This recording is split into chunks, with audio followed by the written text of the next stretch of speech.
Hello students, welcome to my channel banjo classes.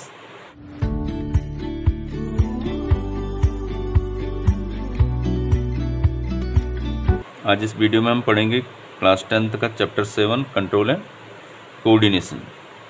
तो इसको समझने से पहले देखिए डियर स्टूडेंट्स, हमारी बॉडी में आपको पता है जैसे कि बहुत सारी मेटाबॉलिक प्रोसेसेस चलती हैं, जैसे डाइजेशन है, रेस्पिरेशन है, एक्सक्रीशन है, ब्लड सर्कुलेशन है। तो इन सभी में आपस में क्या होता है, कोऑर्डिनेशन होता है। उसी तरह से हमारी बॉडी में बहुत सारी फिजिकल एक्टिविटीज़ होती हैं। सिमिलरली सराउंडिंग से कोई इफ़ेक्ट हमारी बॉडी पे पड़ रहा है, तो इन सभी को कंट्रोल एंड कोऑर्डिनेट हमारी बॉडी करती है। तो इसको करने के लिए, इस परफॉर्म करने के लिए कंट्रोल एंड कोऑर्डिनेशन को, our body has two systems, hormonal system and nervous system. तो hormonal system will discuss later on in next videos. तो जो नर्वस सिस्टम है उसके टू टाइप्स आपके पास होंगे, एक पेरिफेरल नर्वस सिस्टम है और दूसरा सेंट्रल नर्वस सिस्टम। तो मोस्टली सिलेबस में सेंट्रल नर्वस सिस्टम आएगा। तो सेंट्रल नर्वस सिस्टम है अगेन टू पार्ट्स, एक ब्रेन होता है, एक spinal cord. Brain and spinal cord, तो ब्रेन हेड के अंदर, स्पाइनल कॉर्ड बैकबोन के अंदर का पार्ट होता है। तो जो नर्वस सिस्टम हमारी बॉडी में बच्चों, तो जैसे हमारी पूरी बॉडी सेल से बनती है, सेल उसकी बेसिक यूनिट है, तो similarly in our body nervous system is made up of neurons. Neuron is structural as well as functional unit of the nervous system. Structural में सबसे छोटा स्ट्रक्चर नर्वस सिस्टम का न्यूरॉन ही है, और जो पूरा function, overall function nervous system का होता है वो एक न्यूरॉन के अंदर ही होता है, फिर वो एक से दूसरे में ट्रांसफ़र होता है बाद में। तो देखिए कैसे काम करता है न्यूरॉन बॉडी में। For example, from surrounding we need to detect an urgent and dangerous situations. अब किस तरह की डेंजरस सिचुएशन हमें डिटेक्ट करनी पड़ सकती है सराउंडिंग से हमारी बॉडी को। तो आपके एनसीईआरटी बुक में आपने देखा होगा कि टचिंग हॉट ऑब्जेक्ट, किसी गर्म ऑब्जेक्ट को टच करने से, या प्रिकिंग ए थॉर्न, कोई कांटा चुभ जाता है बॉडी पे, या सीइंग सम फायर्स एनिमल्स, कोई फायर्स एनिमल आपने देख लिया, तो बॉडी कैसे अपने आप को कंट्रोल करेगी और कोऑर्डिनेट करेगी, और कैसे न्यूरॉन उसे डिटेक्ट करता है नर्वस सिस्टम। तो स्टार्टिंग से आप देखिए, इसका स्केच हमने बना रखा आपके लिए point wise. First of all informations from surroundings detected by, किसी भी तरह की जो इन्फॉर्मेशन है, सपोज इस केस में आपने हॉट ऑब्जेक्ट का केस पढ़ा, तो हॉट ऑब्जेक्ट को ऑब्वियसली कौन करेगा, रिसीव स्किन करेगी।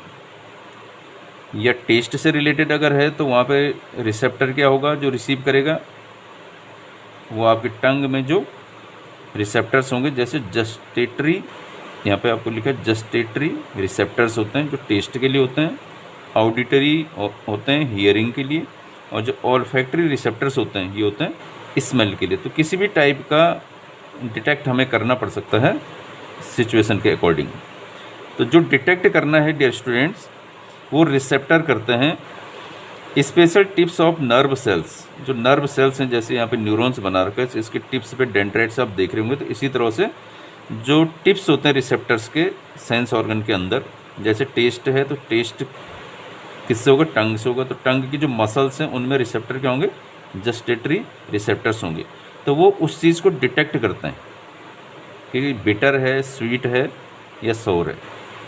वो डिटेक्ट करने के बाद उससे क्या होगा, एक केमिकल रिएक्शन होती है, जो डेंड्राइट टिप्स होती है नर्व सेल की फ्रंट में, जो फिंगर लाइक आप देख रहे हैं, ये ब्रांचेस टाइप की बनी हुई है यहाँ पे, ये इसे डिटेक्ट करेंगी और एक केमिकल रिएक्शन काउज करती हैं। आप जैसे ही केमिकल रिएक्शन होगी डेंड्राइट की वजह से, तो वो क्रिएट कर देता है वहीं पे इलेक्ट्रिक इम्पल्स को, या नर्व इम्पल्स भी आप इसे कह सकते हैं।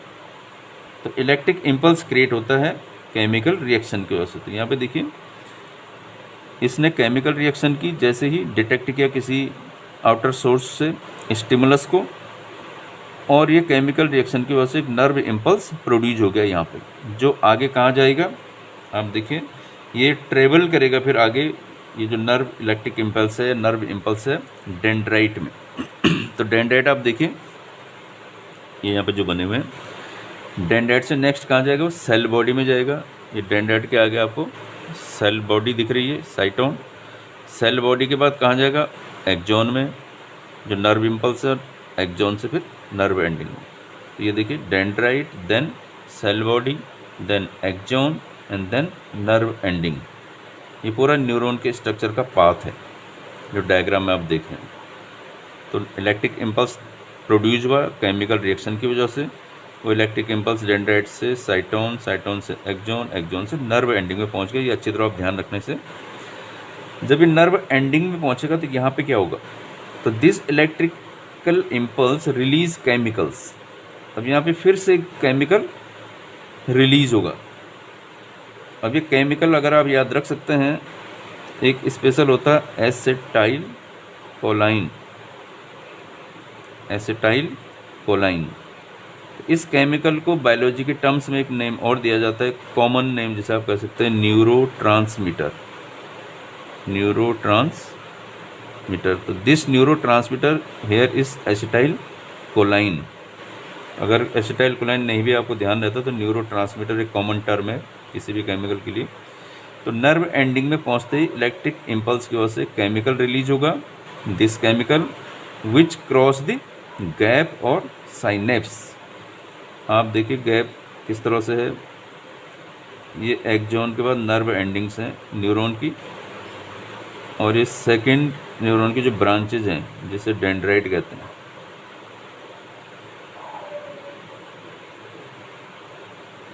ये रफ स्केच है। तो these are nerve ending of one neuron and these are dendrites of another neuron. तो इनके बीच में गैप होता है। गैप मीन्स जैसे ये फिंगर आपस में जुड़ी हुई है, तो ये नर्व एंडिंग है, डेंड्राइट है, आपस में जुड़ी है, लेकिन बीच में आप गैप भी देख सकते हैं, इसके गैप सा जो दिख रहा है। तो यहाँ पे क्रॉस करता है ये केमिकल एक न्यूरॉन से दूसरे न्यूरॉन, एक ब्रिज टाइप का हो गया। तो ये ट्रांसफ़र हो गया नेक्स्ट वन में। तो जब ये नेक्स्ट वन में ट्रांसफ़र होगा तो वहाँ पे फिर सेम प्रोसेस आगे कंटिन्यू होगी। तो सेम प्रोसेस कौन सी है, जैसे डेंड्राइट में आ गया, फिर वापस जैसे यहाँ पे डेंड्राइट में आया था, तो डेंड्राइट से अगेन किस में जाएगा, फिर सेल बॉडी में जाएगा जिसे साइटोन भी कहते हैं। फिर वो नर्व इम्पल्स नेक्स्ट कहाँ जाएगा, फिर एक्सॉन में जाएगा। एक्सॉन से अगेन कहाँ जाएगा, फिर नर्व एंडिंग में। Again same process happens to the third neuron. Same process कौन सी होगी, इसकी जो नर्व एंडिंग है, यहाँ पे मैंने एक बार फिर आपके लिए डायग्राम बना रखा है। This is neuron. सपोज ये यहाँ से डेंड्राइट से ये नर्व इम्पल्स साइटोन में आ गया, फिर एक्सॉन में आ गया, फिर नर्व एंडिंग में आ गया। इसकी नर्व एंडिंग फर्दर किससे जुड़ती है, जो दूसरी न्यूरॉन होगी उसकी डेंड्राइट से। तो यहाँ पे फिर ये ट्रांसफ़र हो गया, फिर इस तरह से चलता रहेगा, डेंड्राइट, साइटोन, एक्सॉन, फिर नर्व एंडिंग। तो हंड्रेड्स ऑफ न्यूरॉन्स में ये आगे पास होता जाएगा इलेक्ट्रिक इम्पल्स। सिर्फ जहाँ पे उनका जॉइंट है, गैप है, जिसे साइनेप्स हम कह रहे हैं, वहाँ पे केमिकल रिलीज होता है और फिर अगेन नर्व इम्पल्स से इलेक्ट्रिक इम्पल्स प्रोड्यूस होता है। फिर जब दूसरे के नर्व एंडिंग में जाएगा तो वहाँ पे फिर केमिकल प्रोड्यूस होगा। वो केमिकल अगेन नर्व इम्पल्स और इलेक्ट्रिक इम्पल्स प्रोड्यूस करेगा, फिर वो नेक्स्ट न्यूरॉन में जाएगा एंड सो ऑन। ये आगे जाता रहेगा और लास्ट में फिर कहाँ पे पहुँचेगा, इस डायग्राम में देखिए, जो लास्ट न्यूरॉन होगा वो कनेक्ट है यहाँ पे किसी मसल्स से। मसल या कोई ग्लैंड भी हो सकती है। यहाँ पे लिखा है कि नर्व एंडिंग के थ्रू हंड्रेड्स ऑफ न्यूरॉन से होते हुए एंड में सेल्स या मसल्स में आ गया। मसल्स की जो सेल्स होती हैं या कोई ग्लैंड हो सकती है, और इन मसल्स को ये मैसेज पहुँच गया है। जब ये मैसेज मसल्स को पहुँचेगा तो फिर वो उसे आइडेंटिफाई करेगा, रिकॉग्नाइज करेगा कि क्या चीज़ हमने यहाँ पे देखी है।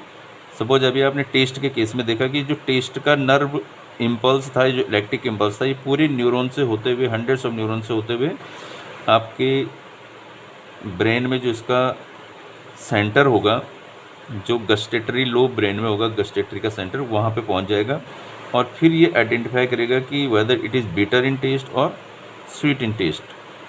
अगर हियरिंग का है तो ऑडिटरी लोब होता है ब्रेन के अंदर, तो ये सारे न्यूरॉन्स जब ब्रेन में पहुँचेंगे तो वहाँ पे आपको पता लगेगा कि किस तरह की साउंड आ रही है।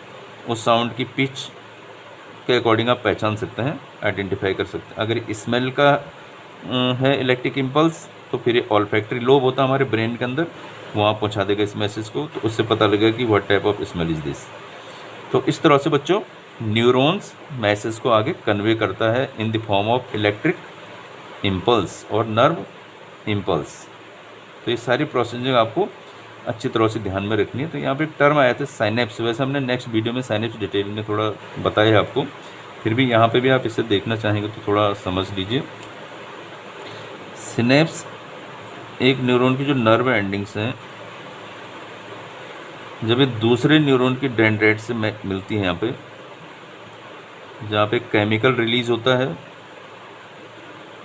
और फिर नर्व इम्पल्स को प्रोड्यूस करता है, ये सेटन फिर नर्व एंडिंग है। तो this part is called synapse. तो synapse is a kind of gap between two neurons. ये न्यूरॉन फर्स्ट है, न्यूरॉन सेकंड है, ये एक्सॉन है इसका। Gap between two neurons is called synapse. और यहाँ पे कौन सी प्रोसेस होती है? At the point of synapse electric impulse और message of one neuron is transfer to the next neuron. ये न्यूरॉन जो इलेक्ट्रिक इम्पल्स लेके आई थी, वो यहाँ पे केमिकल रिलीज होता है साइनेप्स में पहले, फिर से वो इलेक्ट्रिक इम्पल्स की फॉर्म में दूसरे न्यूरॉन में पास हो जाता है। It is the site of transfer of the message और electric impulse from one neuron to another neuron. तो आज की वीडियो में बस इतना ही। Thank you very much. Thanks for watching video.